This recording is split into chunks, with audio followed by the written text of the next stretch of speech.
When the clock ticks into stoppage time, you almost expect Liverpool to find a way. It's what they do. The relentless pressure, the dramatic late winner. But against Crystal Palace, the script was flipped. The masters of the last gasp goal were undone by one themselves. This wasn't just a moment of late-game fortune, it was the final, inevitable product of a superior tactical plan. How exactly did it happen? How did Crystal Palace give Liverpool a taste of their own medicine, served cold at Selhurst Park? Welcome to the Tactical Lounge. Let's break it down. To understand this victory, we first have to understand the architect, Oliver Glasner. He remains one of Europe's most underrated managers, but his credentials for toppling giants are undeniable. We all remember his historic Europa League triumph with Eintracht Frankfurt, a run that saw his side eliminate Barcelona with a stunning display of organized, high-intensity, transitional football. That is the essence of his philosophy, and he has brought that same blueprint to South London. At its heart is a system built on adaptability. Palace's base 3-4-3 is not rigid, it is a tactical accordion.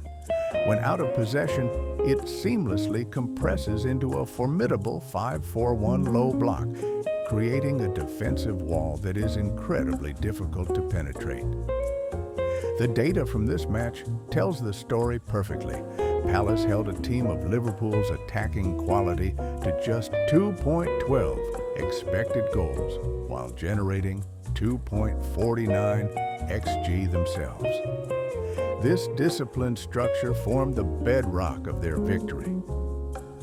Faced with this well-drilled unit, Liverpool's manager, Arne Slot, decided to gamble. He set his team up in a 4-2-3-1, but with a specific tweak designed to disrupt Palace's shape. New signing Florian Wirtz was deployed on the left wing, but his real mission was to drift inside and operate as a free-roaming number 10. The intention was clear. Create a numerical overload in the center of the pitch, pull Palace's defenders out of position, and create gaps for Isak and Salah to exploit. On paper, it was a clever idea. In reality, it created a tactical traffic jam.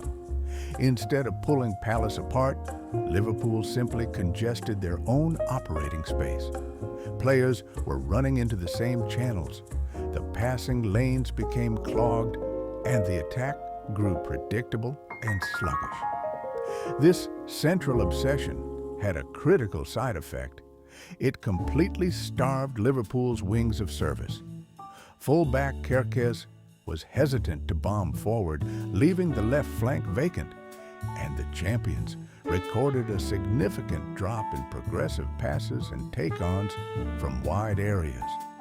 They had effectively clipped their own wings, and this is where Oliver Glasner's genius truly shone. He saw Liverpool's self-inflicted imbalance and devised the perfect counterpunch. With the champions crammed into the middle of the park, a vacuum of space appeared on the flanks, and Palace exploited it ruthlessly.